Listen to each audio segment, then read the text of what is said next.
மிகச் சிறப்பான உணவு கருப்பு கவுனி கஞ்சி. எப்படி செய்யறது?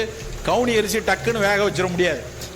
அதை ஒரு நாள் இரவுல ஊற வச்சுட்டு மறுநாள் அதே மாதிரி அரிசிக்கு பண்ற மாதிரி 3 பங்கு தண்ணி விட்டு மிக்ஸி இதில் நல்லா குக்கர்லையோ இல்லை வடிச்சோ வேக வச்சு அதுக்கப்புறம் நல்லா குழைச்சிட்டு கொஞ்சம் போல தேங்காய் பால் இல்லைன்னா கொஞ்சம் போல ஆல்மண்ட் பாதாம் பாலை ஊற்றி அந்த வேக வைக்கும் போதே கொஞ்சம் வெள்ளைப்பூண்டு சீரகத்தை போட்டு வேக வச்சு அந்த தேங்காய் பாலை ஊற்றி அந்த கஞ்சி சாப்பிட்டு பாருங்கள். நீங்கள் கொடுத்து பாருங்கள், உங்கள் வீட்டில் உங்கள் குழந்தைகளுக்கு கொடுத்து பாருங்கள், எவ்வளவு சுவையாக இருக்குன்னு. ஒன்றும் பெரிய வித்தையெல்லாம் கிடையாது. வெறும் கருப்பு கவுனி, ஒரு 2 வெள்ளைப்பூண்டு, கொஞ்சம் போல் சீரகம் போட்டு வேக வைக்கிறோம். அது முந்தின நாளே ஊற வச்சு மறுநாள் நல்ல குழைய வேக வைக்கிறோம். அதுக்கப்புறம் பரிமாறும் போது கொஞ்சம் தேங்காய் பால் விட்டு எடுத்து கொடுத்தீங்கன்னா அவ்வளவு சுவையான ஒரு உணவு. ஆனால் லோ கிளைசிமிக் உணவு, ஆந்தோசைனின்ஸ் இருக்கிறதுனால அது ஒரு ஃபங்க்ஷனல் போரிஜ் அப்படிங்கிறோம்.